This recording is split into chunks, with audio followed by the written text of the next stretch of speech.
আসসালামু আলাইকুম। আশা করি সবাই ভালো আছেন আর আমিও ভালো আছি। আজকে রেসিপি করব তেলাপিয়া মাছ ভেজে কাটা বেছে ভর্তা তেলে দিব। কে কি বলেন আমি জানি না, কিন্তু মাছ কাটা বাইচা ভর্তা তেলে, এটা ভর্তা তেলে বলে। একটু জাল জালি হবে। এই তো তেলটা গরম হয়ে গেছে, এখন পেঁয়াজটা দিয়ে দেবো। একটু পেঁয়াজটা বেশি দিব, যেহেতু ভর্তা তেলে একটু পেঁয়াজটা বেশি হয়।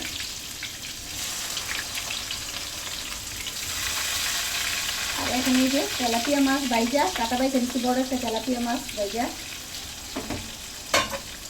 মাছ বাচ্চারা খাইতে চায় না, তাই একটু অন্য আইটেম করে দিতেছি।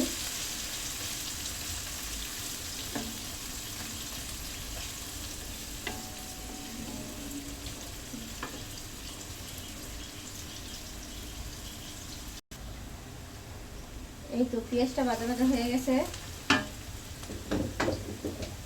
এখন আমি একটু আদা রসুন দিয়ে দিব।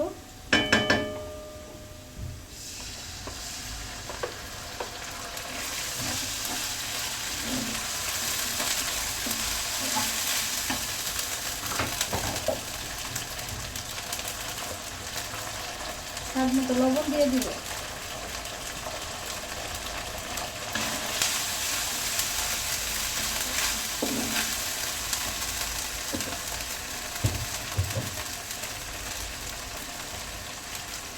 হলুদের গুঁড়া, মরিচের দিকে আমি একটু বেশি দিব, কারণ একটু মাছের ভর্তাটা একটু জাল জাল না হলে হইব না।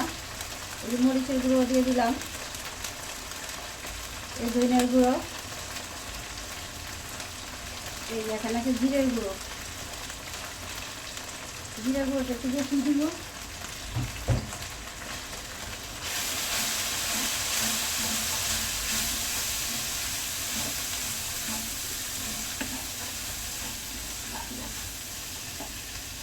এখানে দিয়ে দিব টমেটো আর কাঁচামরিচ।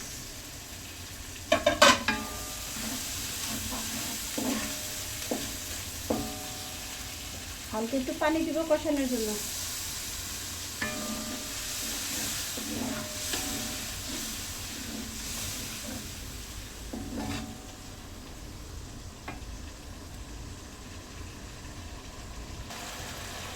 এই তো দেখেন কষানো হয়ে গেছে, তেল ছেড়ে দিছে। আর এই রান্নাটা আমার মায়ের করতো, আমার কাছে অনেক ভালো লাগে এই রান্নাটা।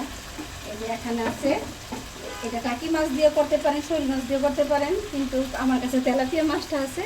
আমি তেলাপিয়া মাছ বাইচা কাটা বাইছে নিছি। বাচ্চারা এবার মাছ খাইতে চায় না, লাগে এই সিস্টেমটা করলাম।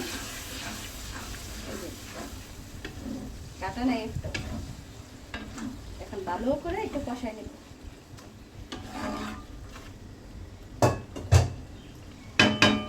ঢাকনা দিয়ে রেখে দেব।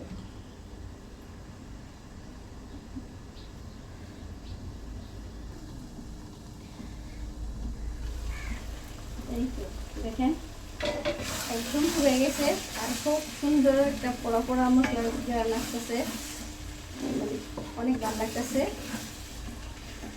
আর এটা আমার কাছে অনেক ভালো লাগে। এই যে লেবু পাতা, এখানে লেবু পাতা দিব গ্রানের জন্য। আর আমি সবসময় মাছের ভর্তার মধ্যে লেবু পাতা লেবু দেওয়ার চেষ্টা করি একটু গ্রানের জন্য, আর আমার কাছে অনেক ভালো লাগে। এই যে এখানে আছে লেবু।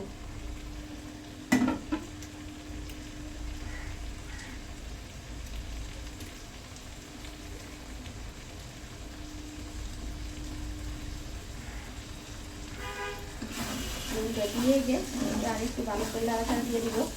প্রায় হয়ে গেছে, এখন এই যে ধনিয়া পাতা দিয়ে দিব।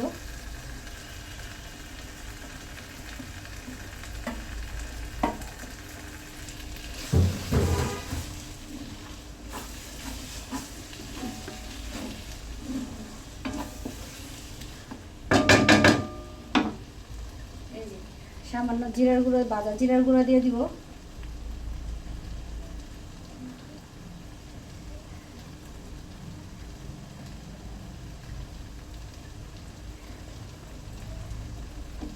আবার একটা লাড়া দিয়ে দিব।